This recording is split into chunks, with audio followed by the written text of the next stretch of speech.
10 दिवसात माझं वजन जवळपास 2.5 किलो कमी झालं. आज आहे आपल्या हेल्दी लाईफस्टाईल सीरीजचा 9वा दिवस आणि ही जर्नी स्टार्ट करायच्या आधी माझं वजन होतं 61.8 आणि आता जवळपास 10 दिवसानंतर माझं वजन आहे 59.4, म्हणजे 2.5 किलो माझं वजन कमी झालं आहे. पण असं म्हणतात की पहिले जे 3 किलो असतात ना ते पाण्याचे म्हणून सोडून द्यायचे असतात. सगळ्यात आधी आपल्या शरीरातलं पाण्याचं वजन कमी होतं आणि त्याच्यानंतर मग बॉडीचं वजन कमी व्हायला चालू होतं. आज सकाळी पण लवकर उठले, त्यानंतर आम्ही दोघं फिरायला गेलो आणि येताना माझा जो नेहमीचा ABC ज्यूस आहे ना तो घेतला. वजन कमी करण्यासाठी सगळ्यात चांगला उपाय जो सांगितला आहे तो म्हणजे सकाळी गरम पाण्यामध्ये मध आणि लिंबू मिक्स करून पिणं.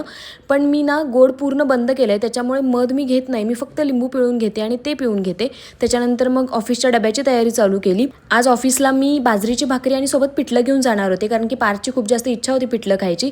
त्याच्यानंतर ही जी काकडी आहे ना जी मी चिरते ही मला पुण्यात मिळतच नव्हती. 2 वर्षानंतर पहिल्यांदा मला मिळाली, पण गावाकडे ही नेहमी मिळते, खूप जास्त कोवळी अशी. त्यानंतर आवरून मग ऑफिसला गेले आणि संध्याकाळी आज आम्ही बाहेर जाणार होतो. आता ही जर्नी चालू केली आहे, म्हणजे असं नाही आहे की मी बाहेरचं खात नाही, पण जे खायला पाहिजे ना तेच खाते. आज रसम राईस ट्राय केला आणि असा होता माझा आजचा दिवस. Bye bye.